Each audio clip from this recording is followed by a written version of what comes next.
พี่น้องวันที่4 พฤษภาคม 2569 ครบรอบวันเกิด55 ปีอาจารย์ประจักษ์ไส้ไหทองคำเจ้าของค่ายดังค่ายไหทองคำพี่น้องแล้วก็ไปทำบุญเล็กๆน้อยๆกับครอบครัวเล่านั่นละไม่ได้จัด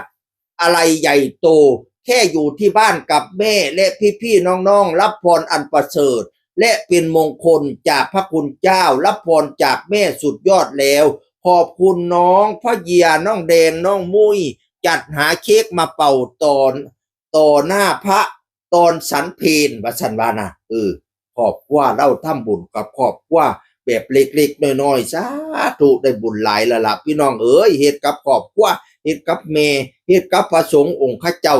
กราบขอพรจากพระสงฆ์และกราบขอพรพระในบ้านในห้างไห55 ปี55 ปีแล้วในห่างประจักษ์ไส้กูนะรอยยิ้มของแม่ไม่มีฟันว่าสันว่า ยิ้มเป็นตาฮักแต่ผู้เฒ่าบ่มีเขียวกระไดมอบซ่องแดงให้อีแม่พร้อมปาดลูกชายยังมาคุ้นแท้มอบซ่องแดงให้อีแม่พร้อมกะย้อนเรายิ้มเปื้อยิ้มเปิ้นแล้วเนาะอีแม่น่ะสู่พี่น้องร่วมถวายเพลพระสงฆ์องค์ข้าเจ้าพี่น้องทำบุญอยู่บ้านเล็กๆน้อยๆปะนะ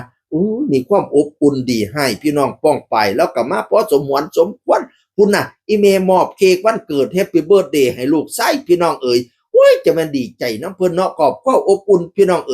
นอกจากนั้นเราได้ของขวัญวันเกิดเราดีของขวัญวันเกิดรุ่น55ได้ลูกชายน้อยอายุ13ไอคอนพระพลต้นแก้วไหทองคำเสียงดีร้องดีมากหน้าตาลูกครึ่งมากแต่ไม่มีเสื้อฝรั่งเลยมาขอขึ้นรถแห่ที่บ้านดงบังคนกรีดผมมั่นใจในรุ่นนี้ประกบอีหลาปะทู่ลู่เรืองปังชั่วรอวันที่ใช่จังหวะที่โดนคาดสิได้บินมากขึ้นนกเจ้าหันวานั่นน่ะมาขอขึ้นรถแห่บัก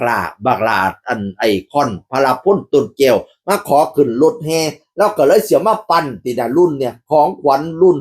55ของขวัญวันเกิดเล่าพี่น้องเสี่ยวลูกไส้ต้นแก้วลูกพลาพ้นต้นแก้วมาปั่นพี่น้องไอคอนอายุ13 ปีหน้าตาก็คือฝรั่งอีหลีเราปั่นลูกเครื่องฝรั่งว่ามีเสียฝรั่งกระไรย่างไก่ฝรั่งมาบ่คือบาลานี่มันคือฝรั่ง55 ปีก็มีความสุขหลายๆเด้อได้ห่างเด้อให้เจริญ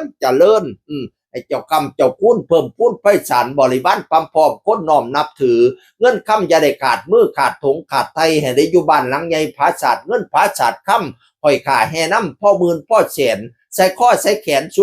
ดศอกผู้ขาสิบอกให้เจ้ามีอายุวันนั่งสุขขังพลังเด้อสาธุแข็งแร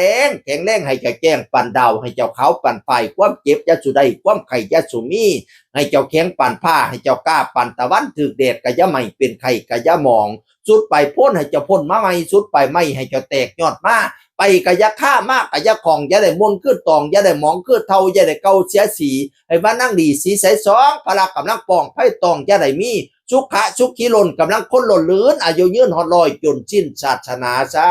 ธุมันยืนเสียงอื่นคนเก่าเว้าสู่ฟังสวัสดีครับ